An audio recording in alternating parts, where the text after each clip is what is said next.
बोल सद्गुरुदेव भगवान की महाकाल संन्यास महोत्सव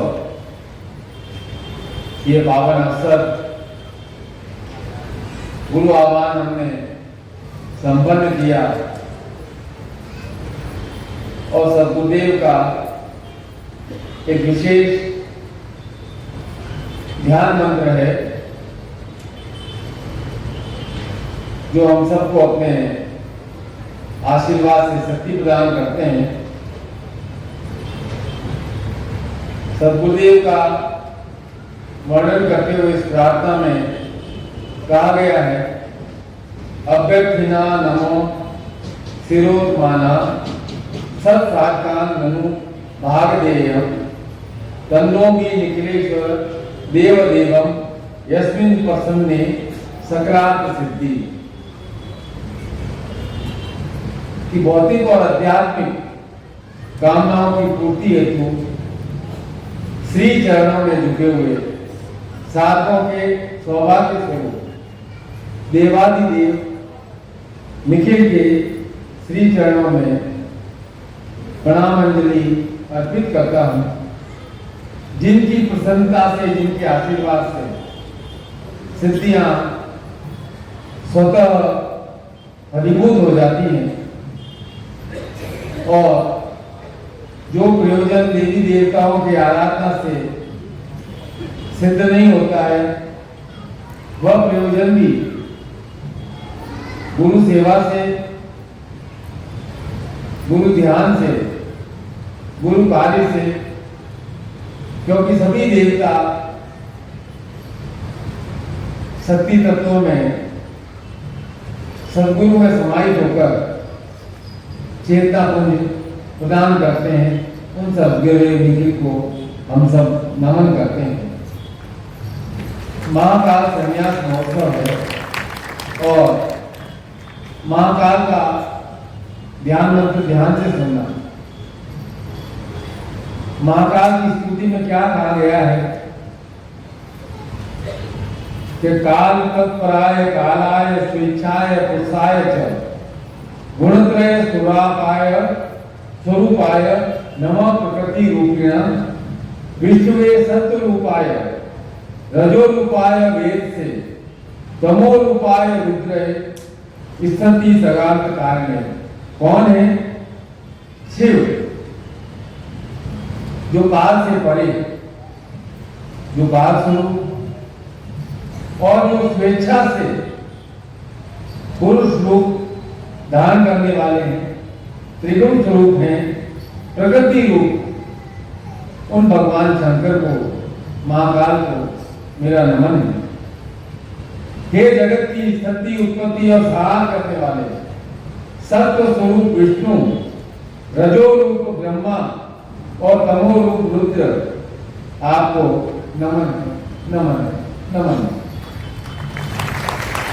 तो यह संन्यास महोत्सव के 2 दिन हम विशेष रूप से पूजन, ध्यान, साधना, मनन, चिंतन, समर्पण में संपन्न करते हैं, जिससे कि हमारी आत्मिक शक्ति और अधिक प्रबल हो सके। सबसे बड़ी शक्ति है आत्मिक शक्ति। अब काल सब सुनते ही बड़ा भयावह लगता है, क्योंकि आपने जोड़ दिया है काल अर्थात मृत्यु, जीवन की पूर्णता। पर विचार करो कि क्या काल का अर्थ केवल मृत्यु है? बिल्कुल नहीं।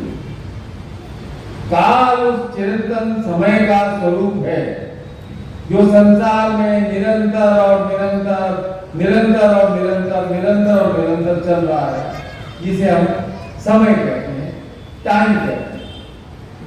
और समय का प्रभाव अतिउत्तम है, हमेशा हमेशा गतिशील रहता है, चलता रहता है।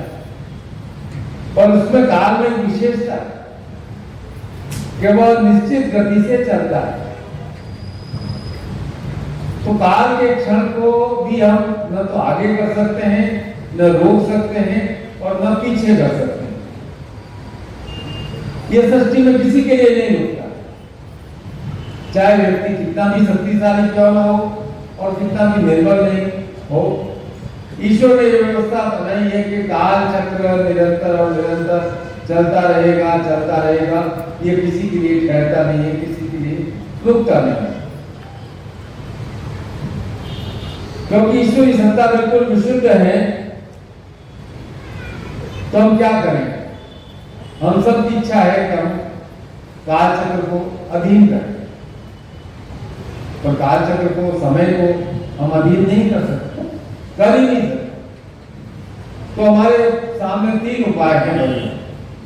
अब आपके ऊपर निर्भर करता है कि आप किस उपाय को अपनाते हैं।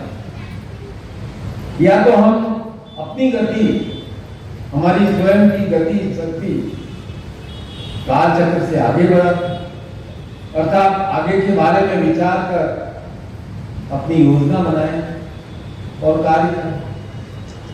या फिर हम काल चक्र के साथ साथ चलते रहें, जैसे समय बीत रहा है उसे व्यतीत करते रहें, अपनी ओर से कोई प्रयास नहीं करें। या फिर हम काल चक्र को आगे बढ़ने दें और हम जैसे हैं उसी स्थान पर वैसे ही अपनी मन की स्थिति को रखें।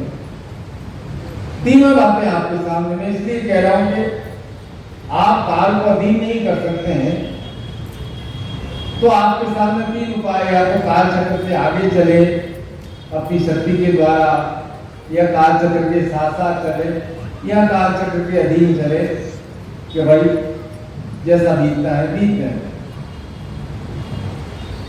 आप क्या हो? साधक हो, शक्ति से संपन्न हो। ईश्वर ने ज्ञान दिया है, ईश्वर ने आपको चेतना दी, और इस चेतना के द्वारा आप भविष्य के काल का विचार कर सकते हैं, नवीन संभावनाओं पर विचार कर सकते हैं।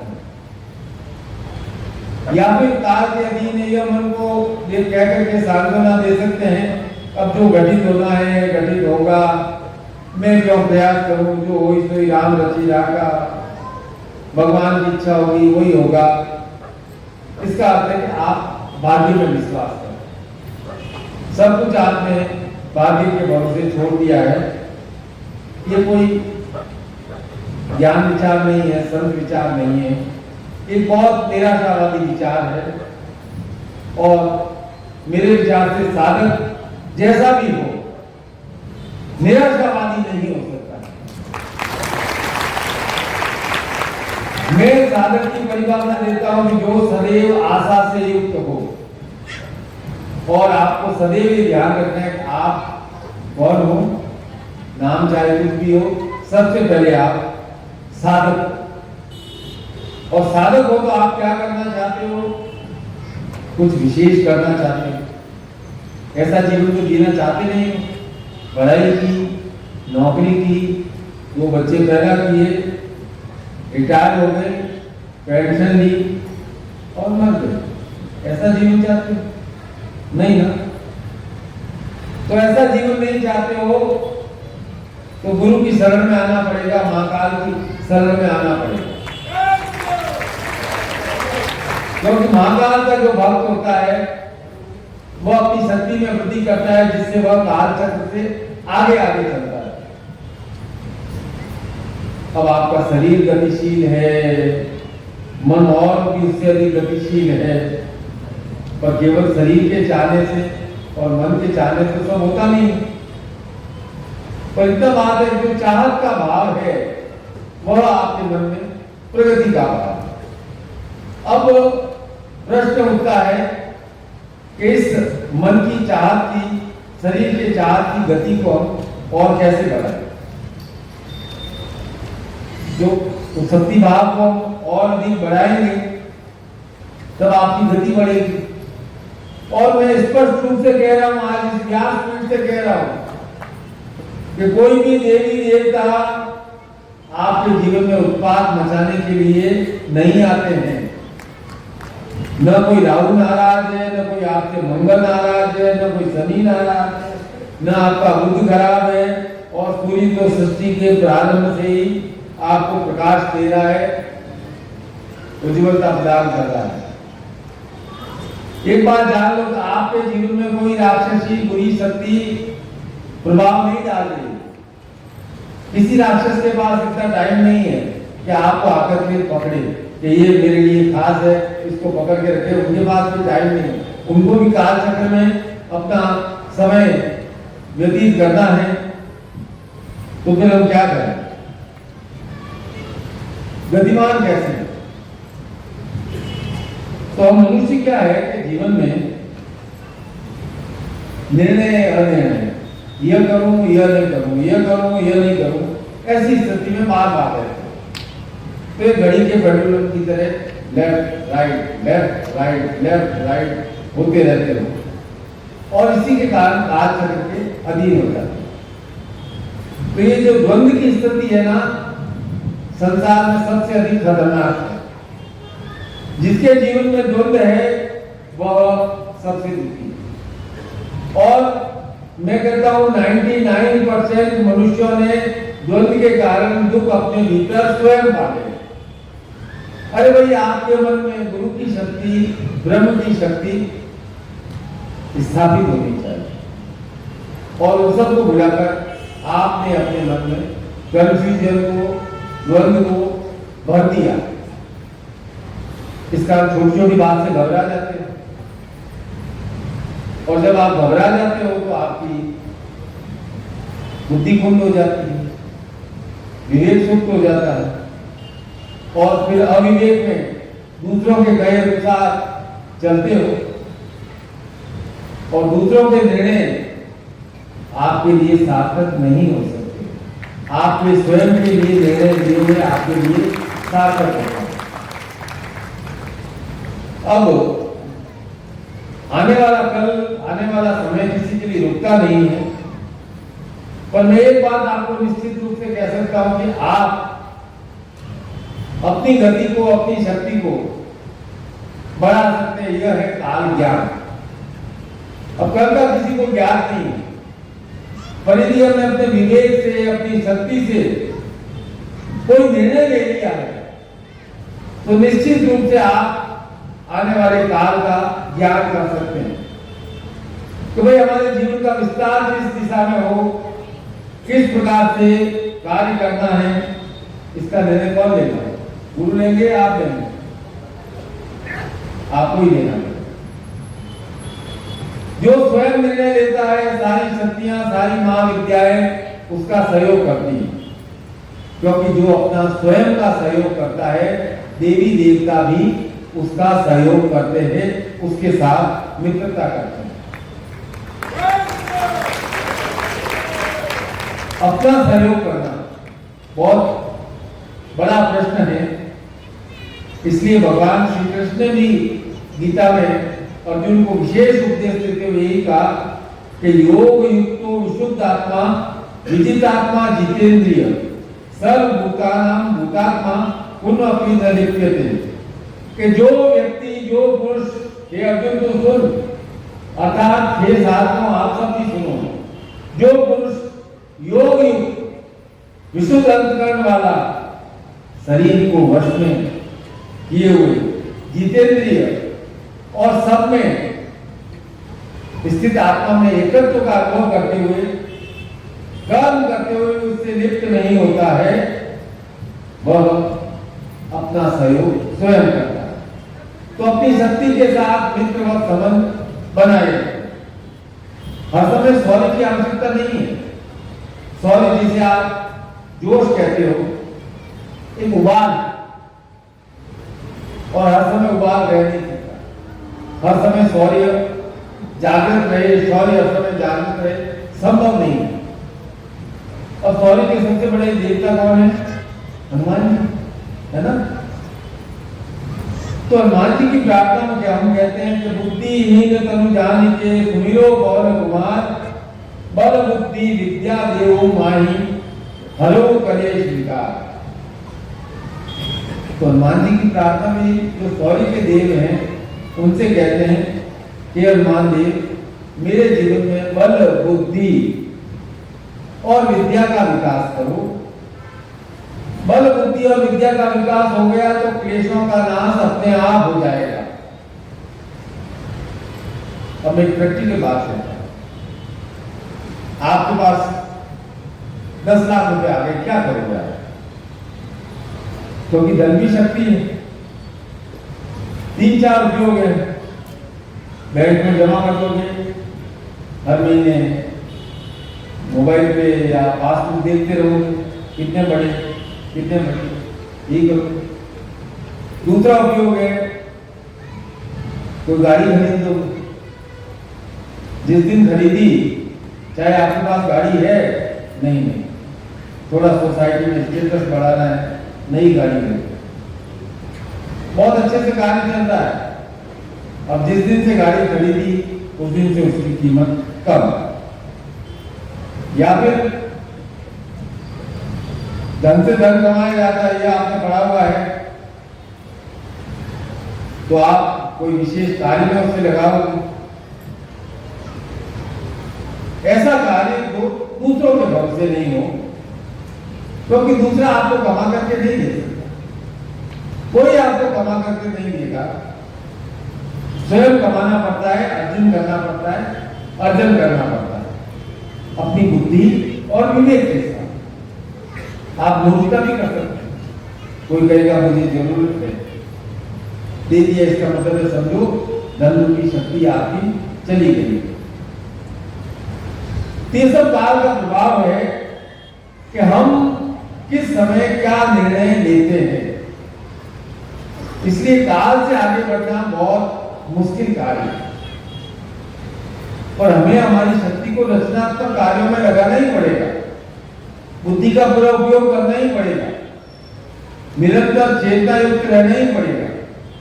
इसलिए शक्ति प्रार्थना में हम बार बार प्रार्थना करते हैं, या देवी सर्वभूतेषु शक्ति रूपेण संस्था, या देवी सर्वभूतेषु विद्या रूपेण संस्था, या देवी सर्वभूतेषु बुद्धि रूपेण संस्था, या देवी सर्वभूतेषु चेतना रूपेण संस्था। और मैं कहता हूं, संसार में सारे मनुष्य, आप जितने यहां बैठे हो, सब एक समान है।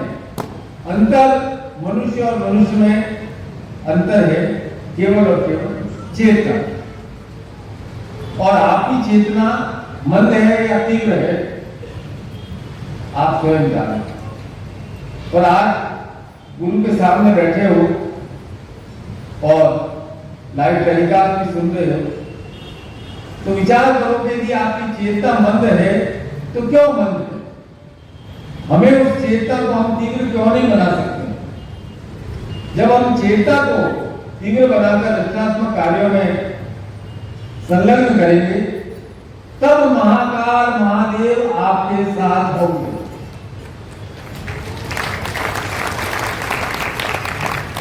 इसलिए भाग्य का बार बार रोना मत रो।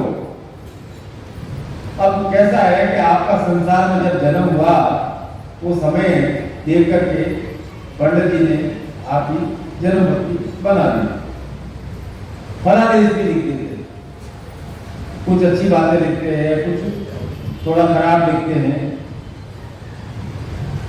अब आप मुझे एक प्रश्न का उत्तर दो, जन्मपत्री तो पंडित जी ने बना दिया, कर्मपत्री कौन बनाया? कर्मपत्री कोई पंडित जी बनाएंगे, आपको खुद को बनानी पड़ेगी? बोलो, हमें खुद को बनानी पड़ेगी। तो भाई चलो, आपके भाग्य में सब कुछ सुनहरा सुनहरा भी लिखा हुआ है, पर यदि कर्म के द्वारा उसे रचनात्मक भाव की ओर नहीं जोड़ा, तो आपका भाग्य कर्म से जुड़कर ही श्रेष्ठ होता है। यदि कर्म से नहीं जोड़ा तो आपका भाग्य भी समझ नहीं सकता। अब वशिष्ठ ऋषि कह गए हैं, सुख दुखे नर्तना सब नरको चेव यथाकृत नान्यात संभवेति विधि नहीं होता। क्या मनुष्य के जीवन में सुख दुख स्वर्ग नरक सब कुछ उसके कर्मों के अनुसार वापस ध्यान देना, वो कह रहे सब कुछ उसके कर्मों के अनुसार विधाता द्वारा निश्चित किया गया है, ये किसी के बस में नहीं कि वो बचे से। लेकिन आपके कर्मों के द्वारा ही विधाता आपका भाग्य निर्धारित करता है और सब कुछ विधाता ही कर ले। फिर विधाता ने संसार में आपको यहां भेजा क्यों? अब महाकाल शिव की श्रेष्ठ स्तुति है जिसे मैं जितनी बार पढ़ता हूं उतनी बार मुझे नवीनता अनुभव होती है कि महाकाल शिव की प्रार्थना में कहा गया है। शिव कहते हैं मनोबुद्धि अहंकार चित्तानि नाहं न च क्रोध जिह्वान न घ्राण नेत्रे न चो व्योम भूमि न तेजो न वायु चिदानंद रूप शिवोहम शिवोहम शिवोहम। संज्ञाचार्य लिखा है कि शिव कि मैं न तो मन हूं न बुद्धि हूं न चित्त हूं न मैं कान हूं न जीव हूं न नासिका हूं न नेत्र हूं न आकाश हूं न धरती हूं न अग्नि हूं न वायु हूं, मैं तो शुद्ध शुद्ध अनादि हूं, चेतना हूं चेतना हूं चेतना हूं। न च प्राण संज्ञो न चैव पंच वायु न वा सप्त धूतम न वा पंचकोश न वक् पाणि पदमित्योपस्थ चिदानंद आनंद स्वरूपम शिवोहम शिवोहम। कि मैं तो न तो प्राण हूं न पंच वायु हूं न सप्त धातु हूं न पंचकोश हूं न मैं वाणी हूं न हाथ हूं पैर हूं, मैं केवल और केवल शुद्ध चेतना हूं, अनादि हूं, अनंत शिव हूं। तो महाकाल क्या है? आपकी विशुद्ध चेतना का स्वरूप। अब आप अपनी इस चेतना को जितना अधिक तीव्र बनाएंगे उतना ही आपसे शिव से जुड़े हो, जो कि सन्यास के अधिष्ठाता है, गृहस्थ के अधिष्ठाता है, शक्ति के अधिष्ठाता है, देवों के अधिष्ठाता है। तो महाकाल क्या है? मैं आपको बार बार समझा रहा हूं, महाकाल आपकी चेतना का स्वरूप है। महाकाल को शंकर को एक मूर्ति के रूप में, एक शिवलिंग के रूप में मत समझो। सतगुरुदेव की, सतगुरुदेव की, सतगुरुदेव की। ओम हर हर। आप कितने चैतन्य प्राणी हैं, कितनी चेतना है। एक कहानी सुनो, आपके साथ भी हो सकता है। एक महाराज जी, एक व्यक्ति की मृत्यु हो गई, तो भाई अब आपने तो कौन सी किताबों में, गरुड़ पुराण और दूसरी कई पुराणों में लिखा हुआ है, ऊपर जाते हैं चित्रगुप्त हिसाब देखते हैं, तो उनके दरबार में हाजिरी हुई तो चित्रगुप्त ने कहा कि हमारे यहाँ कुछ नियम है, मैं आपसे कुछ सवाल पूछूंगा और आपको स्वयं बताना है और सत्य बोलना है, झूठ बोले तो घंटी बच जाए। अब वो व्यक्ति बड़ा ही सत्यवादी, निष्ठावान और संसार के अनुसार भक्त था। तो चित्रगुप्त जी ने पहला प्रश्न किया, संसार में आपने शादी की है, विवाह किया है? उसने कहा नहीं। बोला किसी स्त्री से प्रेम किया? बोले राम राम राम राम। प्रेम क्या? मैंने तो किसी स्त्री की और देखा ही नहीं, उसको पास ही भटकने नहीं दिया और पूरे जीवन किसी को आग उठा करके नहीं देखा। बोले बहुत अच्छी बात है। तो संसार में मित्रता का फर्ज, कर्तव्य तो निभाया होगा। बोला मुझे मनुष्य जाति का विश्वास ही नहीं है, सब धोखा देने वाले, इसलिए मैंने जीवन में किसी को मित्र ही नहीं बनाया। अच्छा, तो कोई छोटे बालक को देख करके तुम्हारे मन में अनुराग प्रेम उमड़ा होगा? बोले बालक, सारे बच्चे शैतान होते हैं, बहुत उत्पाद मचाते हैं, बहुत बेकार, मैंने बालकों की तरफ कोई अनुराग नहीं। अच्छा भाई, तुम्हें मनुष्यों से नफरत है तो हो सकता है कोई कुत्ते, बिल्ली, मैना, तोता किसी पक्षी में तो रुचि नहीं होगी। उसने कहा नो, कोई पशु पक्षी में, अच्छा पशु पक्षी जीव प्राणियों में तुम्हारा कोई प्रेम नहीं रहा है तो तुम्हें प्रकृति से बहुत प्यार रहा होगा, बादल, धरती, बहता हुआ झरना, नदी, समुद्र। उसने कहा नहीं। तो बोला तुम्हें किसी प्रकार के संगीत से, म्यूजिक से तो बहुत प्यार रहा होगा, अकेले बैठे हो तो तुम्हें कोई धुन, भजन, संगीत सुनना अच्छा लगता होगा। बोले नहीं। चित्रगुप्त ने कहा भाई घंटी भी बजी नहीं है पर ये सब असंभव लग रहा है, पर ऐसा इतना तो होगा कि कोई फूल खिल रहा हो तो तुम्हें उसको देखकर के मन में कुछ कोमल भावनाएं जागी हो। उसने कहा ये सब मैं बेकार की बात समझता हूं। चित्रगुप्त ने कहा तूने आपने इतनी देर क्यों कर? तू तो कई साल पहले ही संसार में मर गया था, मरा हुआ ही जीवन जी रहा था, यहाँ आने में इतनी देर क्यों करती? दिल को आज से 50 साल पहले यहाँ आ जाना चाहिए। पर कहानी है, पर बहुत गंभीर बात है। यदि हमारे अंदर चेतना नहीं है तो ये जगत, ये संसार हमें मरुस्थल लगेगा, क्योंकि चेतना से हीन प्राणी सांस लेता है पर जीवंत नहीं होता।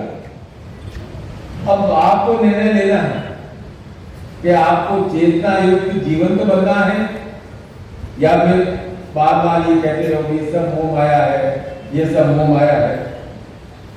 जिस दिन आपकी चेतना निश्चल हो जाती है उस दिन आप काल के अधीन हो जाते हो और महाकाल आपसे दूर हो जाते हैं। शिव भी आपको पसंद नहीं करते कि ये तो जीवन है ही नहीं, इसके अंदर तो चेतना है ही नहीं। फिर आप भले कितने ही महाकाल की स्तुति करो, अरे भाई संसार में आए हो किस लिए आए हो? हमारे मन में सौंदर्य का भाव होना चाहिए, प्रकृति से प्रेम होना चाहिए, हमें संबंध होने चाहिए, अनुराग होना चाहिए, वात्सल्य होना चाहिए, मित्रता होनी चाहिए, आकर्षण की भावना होनी चाहिए। यदि यही भावनाएं नहीं जगी तो फिर हम संसार में आए किस लिए? बताओ भगवान ने संसार में आपको किस लिए भेजा है? पुराणों में कथा आती है कि ब्रह्मा ने 4 मानस पुत्र उत्पन्न किए, सनक, सनंदन, सनातन, सनत कुमार, लेकिन वे सीधे तपस्या करने चले गए। तो फिर ब्रह्मा ने स्त्री पुरुष का निर्माण किया और दोनों के मन में कामनाएं डाली और फिर मैथुनी संस्कृति हुई और संसार में सृजन चला, वृद्धि होने लगी। फिर मनुष्य ने अपने ज्ञान के द्वारा बुद्धि के अनुसार भोग, विलास, आनंद के हजारों साधन डाले। कहीं तथाकथित ज्ञानी पैदा हो जो कहने लगे संसार तो भोग, विलास, आनंद के लिए है ही नहीं। मनुष्य का धर्म है तो केवल ईश्वर का गुणगान करे और विशुद्ध जीवन जिए। अभी कैसे संभव है? सबके सामने विरोध आता है कि भोग की कामना करें या मोक्ष की कामना करें। अभी यदि भोग करते हैं तो हमारे पुराणों में और कथाकार आते हैं प्रवचन देते हैं, अरे तू तो भोगी है, सीधा नरक जाएगा। फिर यदि मोक्ष के लिए करें तो फिर हमारे जीवन में सौंदर्य, प्रकृति, प्रेम, संबंध, अनुराग, वात्सल्य, मित्रता नहीं हुई तो फिर हमारे जीवन का अर्थ क्या है? तब शंकराचार्य को कहना पड़ा कि यत्रस्ति भोगो न तत्र मोक्ष, यत्रस्ति मोक्ष न तत्र भोग, श्री सुंदरी सेवन तत्प्राणा भोगस्य मोक्ष करते। कि भाई चाहे शास्त्र कहते हो जहाँ भोग है वहाँ मोक्ष नहीं है, जहाँ मोक्ष है वहाँ भोग नहीं है, लेकिन स्त्री की साधना, स्त्री विद्या की साधना दोनों के लिए सुलभ है। जो संसार में विभिन्न भोगों को भोगता हुआ परम पद मोक्ष का अधिकारी होगा।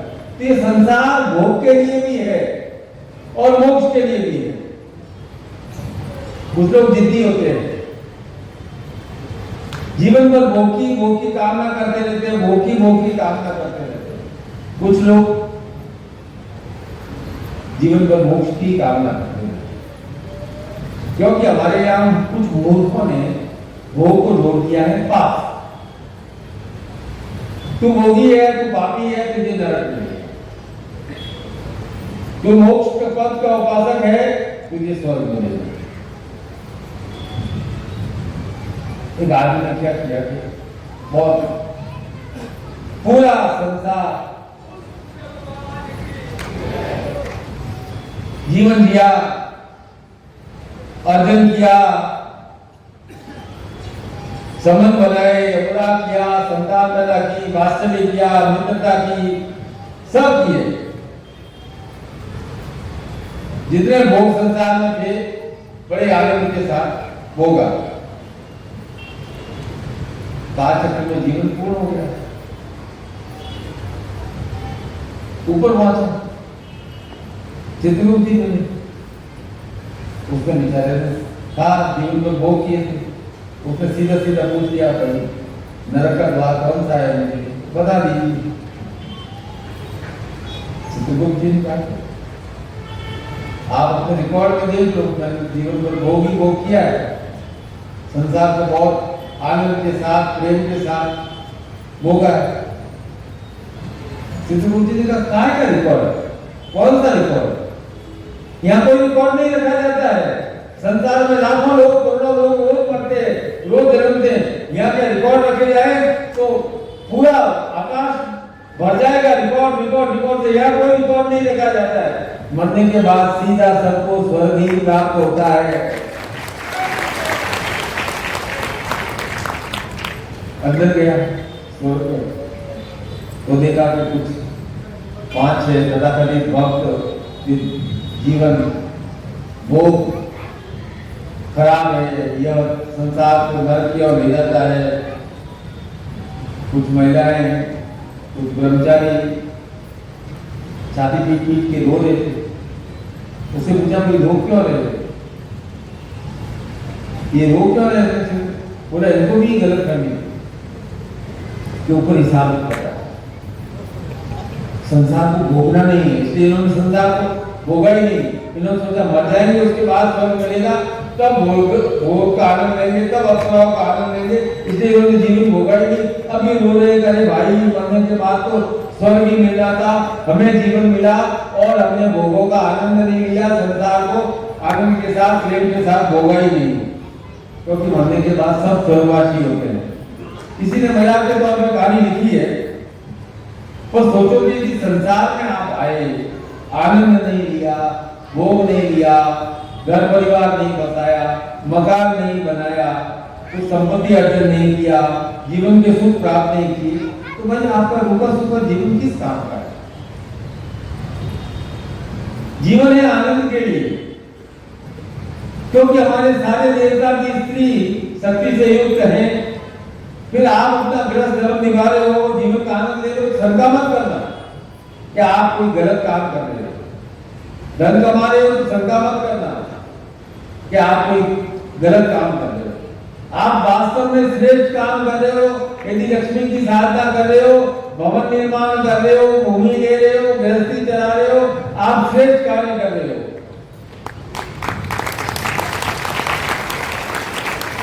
रोज अखबार देखते हो, डेथ हो जाती है, शोक संदेश लिखा रहता है, ये लिखा रहता है कि स्वर्गवासी हो गए।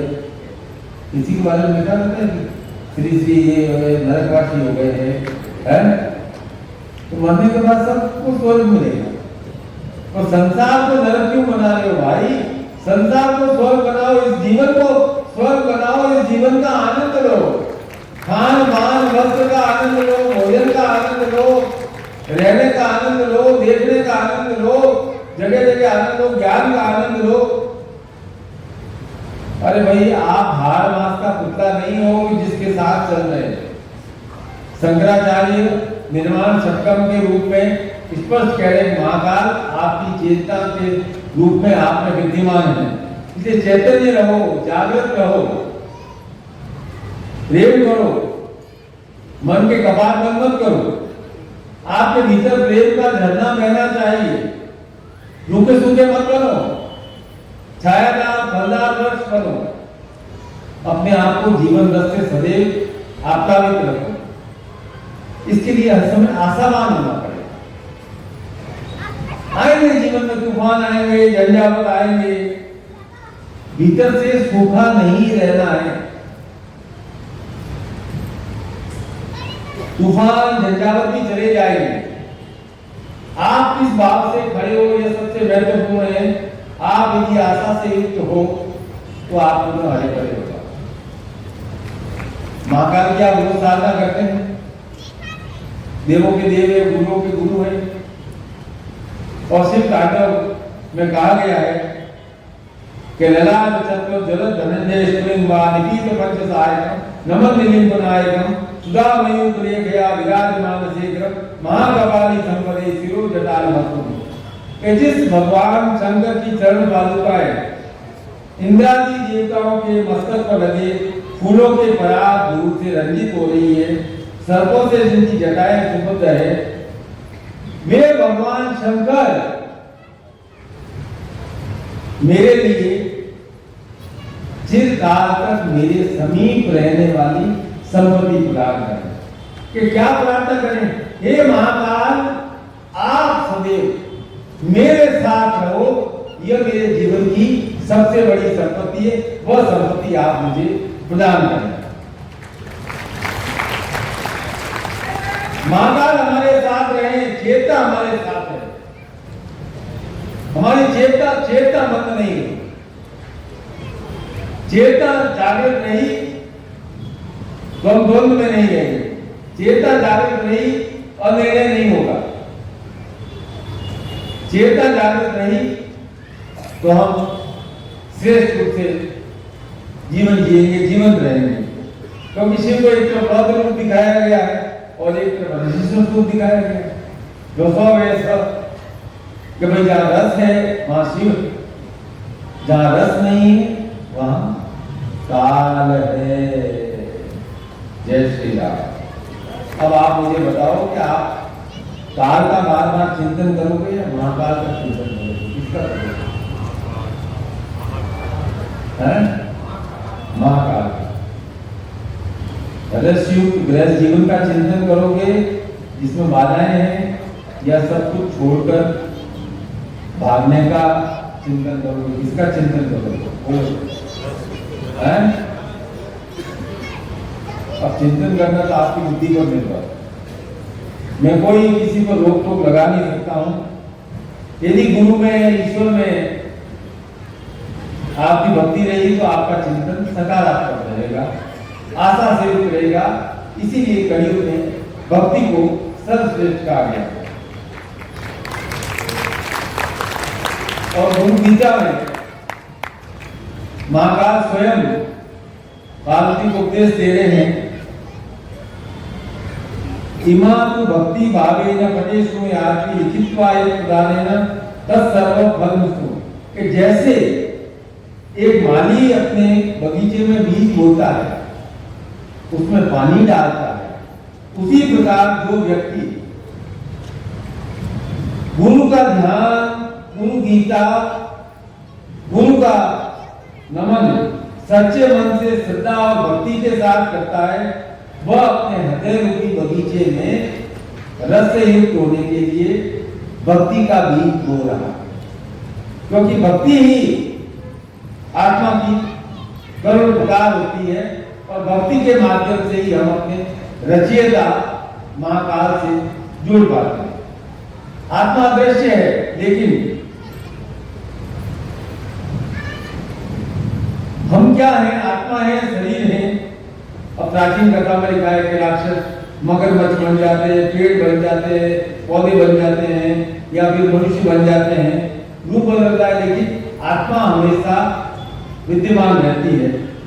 पर हर जन्म के साथ साथ आत्मा परिष्कृत होती है। तो आत्मा परिष्कृत कैसे? प्रेम से, भक्ति से और त्याग से। हमारे अंदर जो आत्मा है वह चेतना है, वह हमारी आत्मा है चेतना का कर्म। यह परिष्कृत होगी प्रेम से, भक्ति से, त्याग।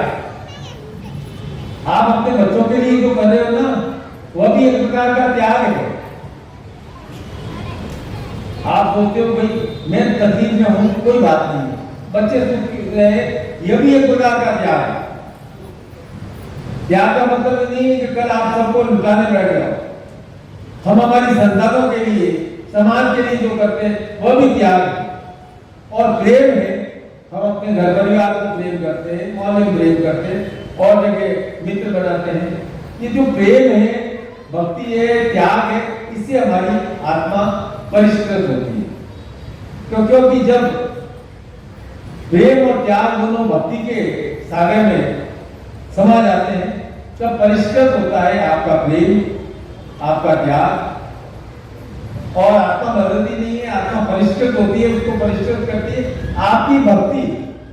जितनी आपकी भक्ति तीव्र होती रहेगी, चाहे संसार के प्रति हो, चाहे ईश्वर के प्रति हो, और चाहे तो आपकी आत्मा और अधिक परिष्कृत होती रहेगी, और अधिक परिष्कृत होती रहेगी। और भक्ति का अर्थ है छोड़ देना नहीं है। भक्ति का अर्थ है समर्पण करना, मेरे तो बिरदर गोपाल दूसरों को, अर्थात इस भाव में डूब जाना भक्ति है। अब भक्ति और सत्य, जिसके द्वारा हम परम आनंद का अनुभव कर सकते हैं। तो सद्गुरुदेव लिखित कहते हैं भक्ति श्रेष्ठ, क्योंकि वह ज्येष्ठा है और सती उससे कनिष्ठ है। और प्रॉब्लम यह है कि शक्ति को हम देख पाते हैं, भक्ति को हम देख नहीं पाते। पर भक्ति ही वह माध्यम है जिससे परम आनंद प्राप्त होता है। इसलिए भक्तिकार के कवि कहा करते थे, घर का मन का छोड़ के मन का फेर, कि भाई बाहरी आनंदों के को छोड़ छाड़ करके अपने भीतर मन की शुद्धता, आंतरिक भक्ति पर ध्यान दें। आपका मन विशुद्ध भाव के साथ निरंतर और निरंतर कर्मशील है, और हृदय में निरंतर गुरु का, इष्ट का स्मरण है। जब तक मन की माला नहीं फेरी, अंतर में सच्ची भक्ति नहीं आती। कि चार माला भी भाग दौड़ के करते हो। मैं कहता हूँ चार माला को भी छोड़ो। हे ईश्वर आपका बहुत बहुत धन्यवाद, हे ईश्वर आपका बार बार बहुत धन्यवाद, हे ईश्वर आपका धन्यवाद। इतना भी बोलने में जोर पड़ता है तो धन्यवाद ईश्वर, धन्यवाद, हाथ जोड़ के धन्यवाद। तो ईश्वर की उपस्थिति, गुरु की उपस्थिति हम अपने हृदय में अनुभव कर सकते हैं। जब हम उनसे तार जोड़ देते हैं, हम जीवन में अन्याय नहीं कर सकते, स्वयं के साथ भी अन्याय नहीं कर सकते और दूसरों के साथ भी अन्याय नहीं कर सकते। संकट आएंगे जीवन में, उतार चढ़ाव आएंगे, और कठिन समय में गुरु का ध्यान एक उपचार है। वो मन को शांति देता है, आंतरिक बल प्रदान करता है।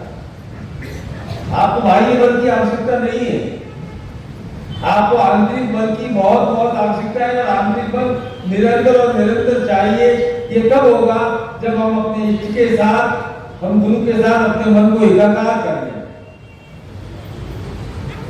क्योंकि गुरु की महिमा, गुरु की उपस्थिति हर समय हमें आशावान बनाती है, सहारा देती। जब भी रोगग्रस्त हो, मन में चिंता हो, भविष्य थोड़ा अंधकार में दिखे, गुरु का ध्यान पूर्वक चिंतन करो। चिंतन किया गुरु का, महाकाल का चिंतन किया, जो बाधा है वह जड़ से समाप्त हो जाएगी। यह मैं व्यास की हो जाएगा।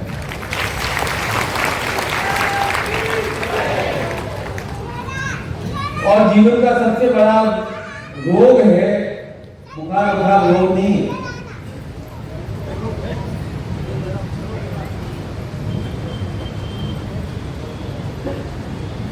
आज मैं इस बीच में कह रहा हूं कि जो भी अपने बच्चों को 4 साल, 5 साल, 6 साल के बच्चों को मोबाइल देते हैं और सोचते हैं कि वो उसमें बिजी रहेंगे, वो उनके साथ अन्याय कर रहे हैं, अत्याचार कर रहे हैं, उनकी विद्या को, उनकी चेतना को कुंद कर रहे हैं। उसको देखने दो, संसार समय होकर खुद सिखाओ। चलो, तो जीवन का सबसे बड़ा रोग है दरिद्रता। और दरिद्रता का अर्थ केवल धन की कमी नहीं है। 3 बातों की दरिद्रता की 3 बातें। पहला है आध्यात्मिक दरिद्रता, दूसरा है बौद्धिक दरिद्रता और तीसरा है बौद्धिक दरिद्रता।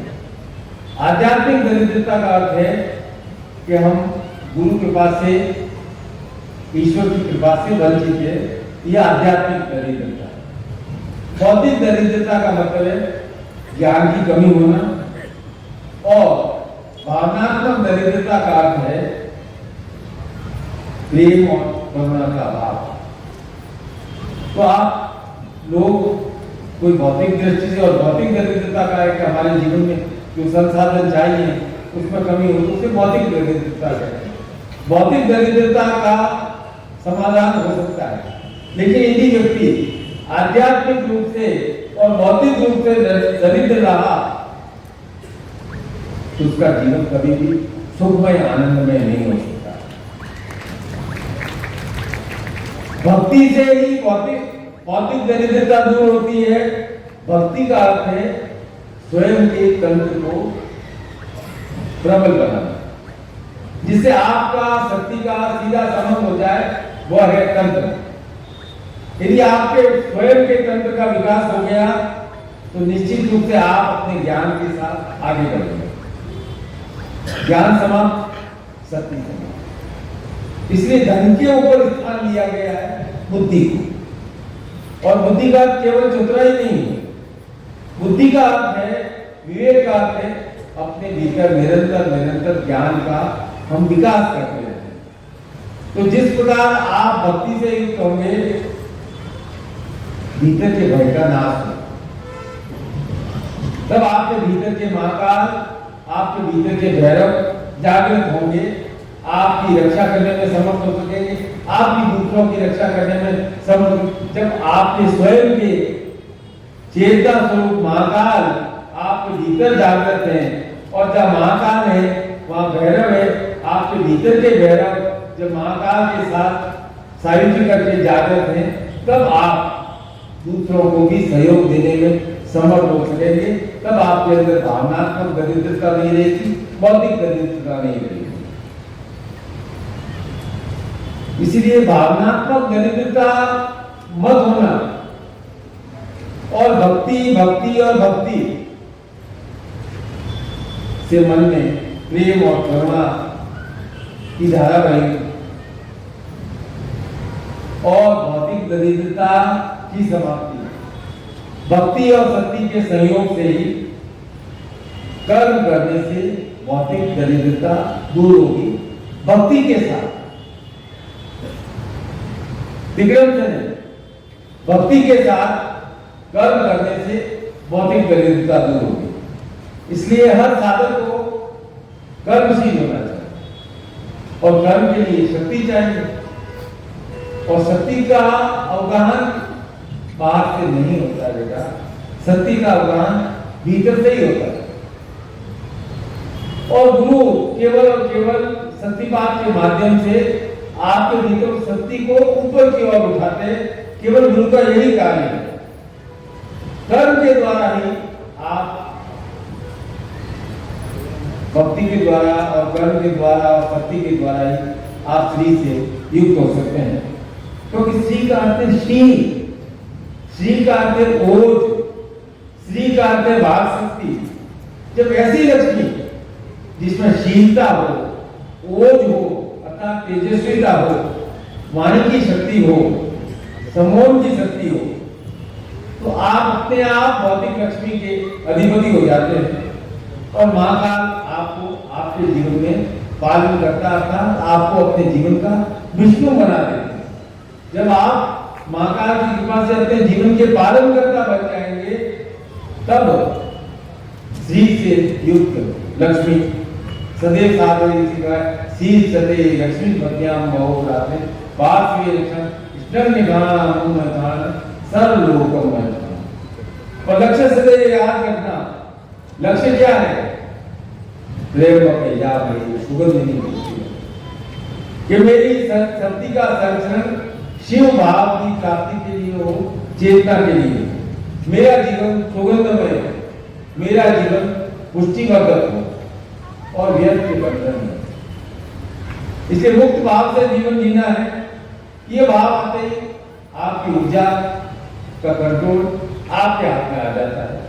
एक विशुद्ध मार्ग मिल जाता है आपकी ऊर्जा को कि मुझे मेरी चेतना का विकास करना है, मुझे महाकाल के साथ अपनी चेतना को जोड़ना है। ईश्वर ने क्या दिया है? विचार करना।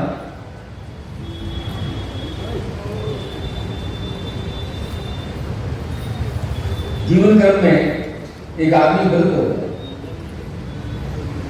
वृद्धावस्था थी, थकान, थोड़ा बेहोश हो, घर वालों ने अस्पताल में भर्ती कराया तो उसे डॉक्टर ने कहा कि थोड़ा ऑक्सीजन की कमी होगी, ऑक्सीजन देनी पड़ेगी। ऑक्सीजन लगाए, 24 घंटे लगी रही, ठीक हो गया। तो बुजुर्ग को अस्पताल है तो बिल बनाएंगे 5,000 का या 10,000 का बिल बना। बिल देख करके वो आदमी बुजुर्ग रोने लगा, झरझर उसकी आंखों से आंसू बहे। डॉक्टर ने कहा कोई बात नहीं बाबा जी, पैसे की कमी है, कोई बात नहीं, आप बिल मत दो। बोला मैं बिल के कारण से नहीं दो रहा, मेरे आंखों में आंसू और रुदन इसलिए है कि ईश्वर की दी हुई हवा को मैं 75 वर्ष से यूज कर रहा हूं और एक दिन की हवा के लिए मुझे 5,000 रुपए खर्च करने पड़े, जबकि ईश्वर 75 साल से मुझे फ्री में हवा दे रहा है। तो मैं ईश्वर का कितना बड़ा कर्जदार हूं कि वो मुझे जन्म से लेकर 75 साल तक फ्री में प्राण वायु प्रदान कर रहा है। तो भाई हम सब ईश्वर के कर्जदार, उस कर्ज को चुकाना है और इस जीवन में चुकाना है। तो सोचो कि इस जीवन में हम ईश्वर का जो कर्जा है उसे चुकाने के लिए क्या कर रहे हैं? अकेले घूम रहे हो, ईश्वर ने उपहार दिया है, या ईश्वर से दिए हुए इस जीवन रूपी प्राण वायु रूपी वरदान को हम और लोगों में भी आनंद के रूप में बांट रहे हैं, या हम अपने ऊपर कर्मों का, ईश्वर का ऋण ढोते जा रहे हैं। किसी जन्म में चुकाना तो पड़ेगा। इस जीवन में बल मिला है, बुद्धि मिली है, विवेक मिला है, ज्ञान मिला है, तो क्यों नहीं इस जीवन में ही जब चेतना है तो हम श्रेष्ठ कार्य करें, घर के लिए, परिवार के लिए, समाज के लिए, प्रांत के लिए, राष्ट्र के लिए, हमारे अपने सिद्धार्थ सागर परिवार के लिए हम सुकृत कार्य करें तो हम समझेंगे ईश्वर ने जो हमें प्राणस चेतना प्रदान की है उसका हम कुछ कर्जा, पूरा कर्जा तो ईश्वर का हम उतार नहीं, कुछ कर्जा हम उतारें, श्रेष्ठ कर्म करते रहें, सुकृत कर्म करते रहें और पूरे जीवन का आनंद लें, आनंद लें, आनंद लें। बहुत बहुत आशीर्वाद महाकाल का, बहुत बहुत आशीर्वाद। सत्य की साधना करते हैं तो जब मैं मंत्र बोलता हूँ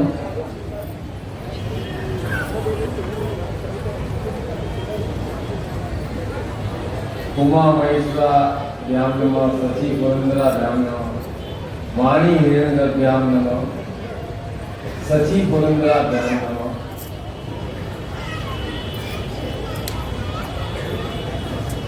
मतलब संसार में शक्ति को प्रधानता दी गई है और आप सब लोग शक्ति की साधना करते हैं।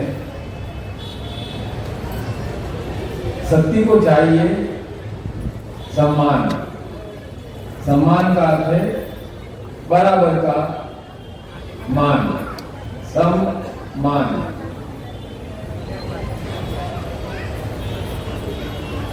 घर परिवार में भी स्त्रियां नहीं चाहती कि आप उन्हें पूजा करें या उनकी हर बात का कहना माने। लेकिन जो भी आप कार्य करें, सलाह अवश्य दें। जिस घर में समन्वय होता है उस घर में अवश्य ही उन्नति होती है। और आप अपने हृदय पर हाथ रख करके कह दो, जो शिविर में अकेले आए हैं वे भी अपनी आज्ञा शक्ति, आदि शक्ति की परमिशन से ही आप आए हैं, अन्यथा गृह कलेश होता तो आप आ भी नहीं पाते। और जब हम ये कहते हैं कि स्त्री और पुरुष में, लड़के लड़की में भेद नहीं है, हम 21वीं सदी के हैं और सब जगह बच्चे, जैसे लड़के नौकरियां कर रहे हैं वैसे लड़कियां भी कार्य कर रही हैं, व्यापार कर रही है। मैं अभी जिस फ्लाइट से आया था तो दोनों पायलट लड़कियां ही थी। तो हवाई जहाज उड़ा सकते हैं तो आप तो उनके सामने टिकते नहीं, खूब मार के उड़ा देना।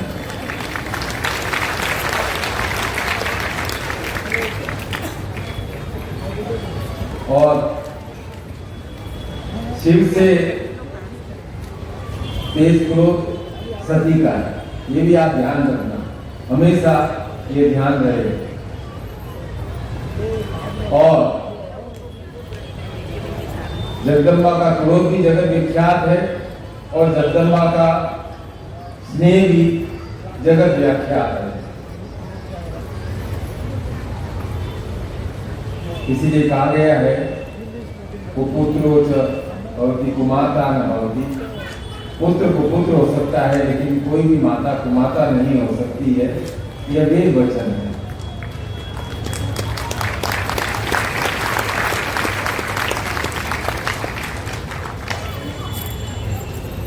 माता के बिना आप संसार में आ भी नहीं सकते। आए भी हो तो माता के थ्रू आए हो, माता के गर्भ में पल बस करके ही आए हो। उस शक्ति का सम्मान करना कर्तव्य है। दीक्षा का शुभारंभ करते हैं, एक बात कहना चाहता हूं। दो भाई थे, हाँ? एक था 8वीं क्लास में पढ़ने वाला और एक छोटा भाई था 4 क्लास में पढ़ने वाला। दोनों का स्कूल एक ही था और दोनों भाई साथ साथ स्कूल जा रहे हैं।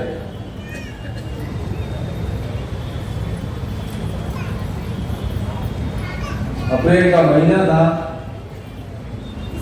गर्मी बहुत थी। बड़ा भाई तो बड़ा भाई होता है, बड़ा तो बड़ा ही होता है। वह गर्व से कहो, घमंड से कहो, अधिकार से कहो, आगे आगे चल रहा था और छोटा भाई पीछे पीछे चल रहा था। उसके पीठ पे आजकल स्कूलों में 3-3, 4-4 किलो के बैग होते हैं। बैग पीठ पे डाला हुआ, सूरज की गर्मी,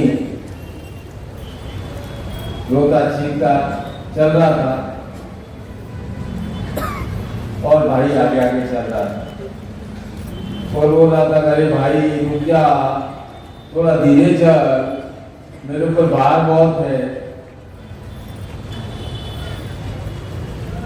बड़ा भाई सुने, आगे ही आगे चलता है। छोटा भाई ने 1-2 बार बैग भी पटका रोने भी लगा। बड़ा भाई ध्यान ही नहीं, आगे आगे चलता है। बहुत क्रोध करता जा रहा था छोटा भाई। एक चौराया पार करना था।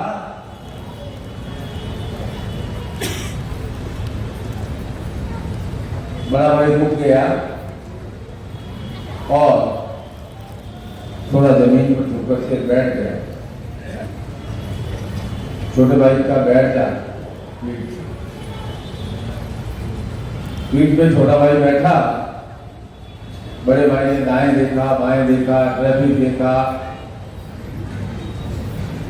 चौराया पार किया और चौराया पार करते ही छोटे भाई को तत्काल उतार दिया और फिर बिना कुछ बोले आगे बढ़ने लगा। अब छोटा भाई पीछे पीछे चल रहा था, लेकिन वो रो नहीं रहा। थका हुआ था पर रो नहीं रहा।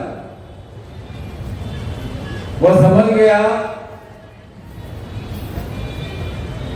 कि मेरा भाई मुझे मजबूत बनाना चाहता है, आत्मनिर्भर बनाना चाहता है, मुझे आत्मविश्वास देना चाहता है। और जब भी चौराहा आएगा, कोई मुसीबत आएगी, मेरा भाई मुझे पीठ पर उठाने के लिए ढाल बन करके मेरे सामने तैयार हो जाएगा। तो आपकी छोटी मोटी बातों की गुरु परवाह करते ही नहीं। आप कई बार फोन करते हैं, मुझे बुखार आ गया, मैं कहता हूँ छोड़ो बात ही नहीं करता। छोटी मोटी बाधाओं के बारे में गुरु कभी आपकी चिंता करते ही नहीं। लेकिन याद रखें कि जब भी जीवन में बहुत बड़ा संकट आ जाएगा, गुरु की पीठ मित्र के रूप में हर समय आपको साथ देगा।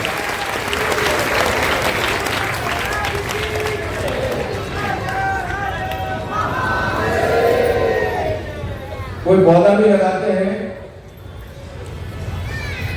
तो थोड़ी दिन के लिए उसके साथ एक डंडा रोकते हैं ताकि वह पौधा को सहारा मिल जाए। जैसे वह पौधा बड़ा हो जाता है, वो डंडा हटा देते हैं ताकि वह पौधा स्वयं आंधी तूफान हवा का प्रहार सीखे। यदि आपने भी जीवन में बाधाओं के प्रकार रहा नहीं झेले तो आप मजबूत नहीं हो सकते। इसलिए मैं कई लोगों को देखता हूं जो कि बहुत माँ के डांटले होते हैं, कुछ बच्चे बहुत बाप के डांटले होते हैं, ज्यादातर बच्चे माँ के डांटले होते हैं। उनकी पत्नियां भी उनसे बहुत दुखी रहती है, क्योंकि वो हर बात को कहते हैं मम्मी से पूछ के बताओ। उनकी पत्नियां कहती हैं तुम शादी हो गई है, कब बड़े हो गए आप? हर बात कहते हो मम्मी से पूछ के बताऊंगा, मम्मी से पूछ के बताऊंगा। तो माँ के लाडले बनो, लेकिन संसार सागर में खुद के बलबूते पर भी कार्य करना है। अपनी भीतर की शक्ति का तीव्रता के साथ विकास करना है, उस ज्योत को जागृत करना है। और यही शक्तिपात का रहस्य है कि आपके स्वयं के भीतर आत्मशक्ति हो, आत्मविश्वास आए। मैं यह करना चाहता हूं, मैं यह कर सकता हूं और मैं यह अवश्य करूंगा। ये 3 स्टेज आती है। 99% लोग मैं यह करना चाहता हूं, यही तक आकर के रुक जाते।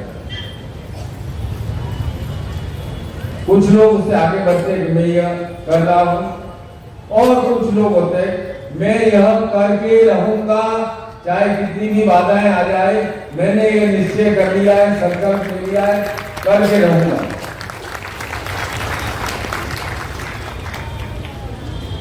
सफलता भी उन्हीं को प्राप्त हो। चाहने से कुछ नहीं होता।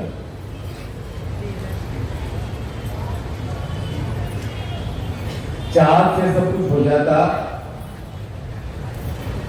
तो संसार में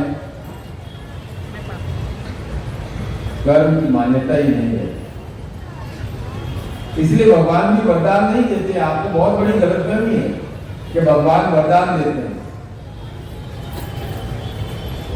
भगवान कभी वरदान नहीं देते, भगवान शक्ति देते। उस शक्ति के प्रभाव से आप उनके दिए गए आशीर्वाद को, अपने कर्म को फलीभूत करते हैं। भगवान शक्ति प्रदान करते हैं आपको,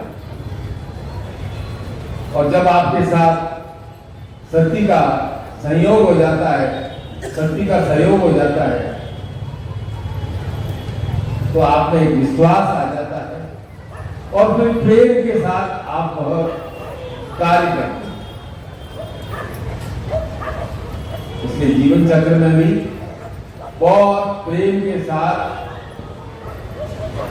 कार्य करो, कार्य करो, कार्य करो, कर्म करो, कर्म करो, कर्म करो, सफलता हाथ जोड़े आपके द्वार पर अवश्य आएगी। एक उदाहरण देके बता रहा हूं कि भाई कैसे हम सुखी हो सकते हैं।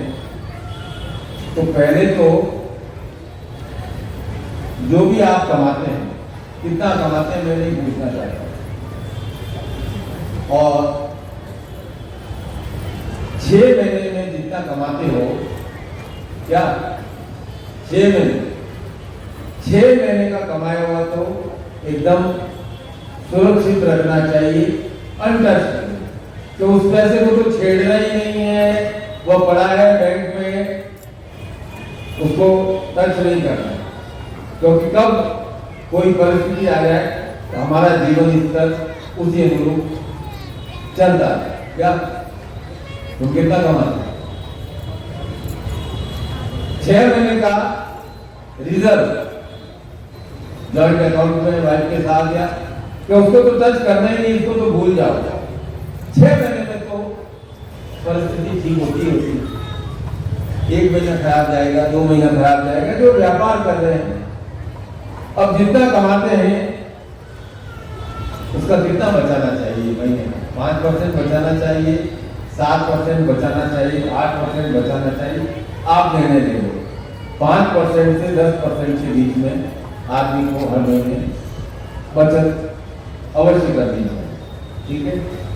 क्योंकि गृहस्थी में खाने का खर्चा है, वो कम कर नहीं सकते हैं, कपड़ों का खर्चा कम नहीं कर सकते हैं। 10 ड्रेस नहीं सिलवाएंगे, 5 ड्रेस तो सिलवानी पड़ेगी।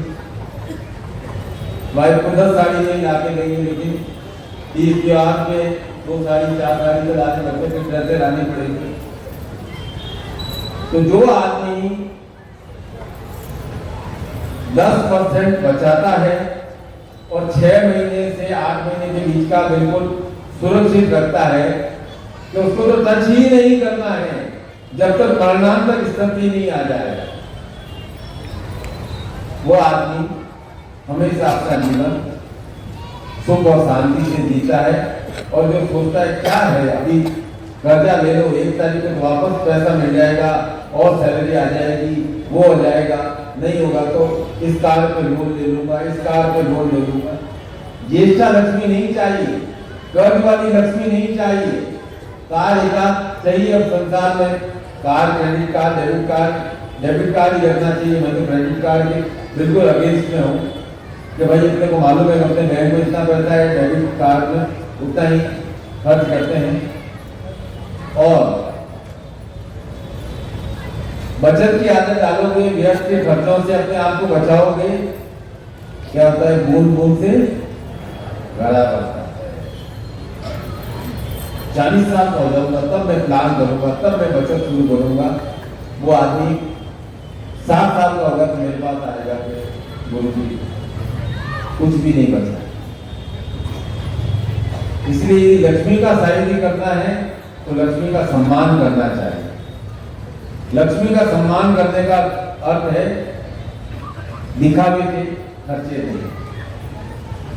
3 कमरे का घर चाहिए तो 3 कमरे का घर बनाओ, न कि 5 कमरे। और जितनी आवश्यकता है उतना ही खर्च करो।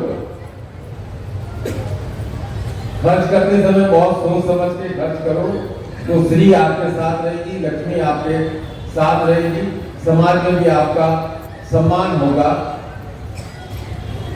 आप सबको बहुत बहुत आशीर्वाद।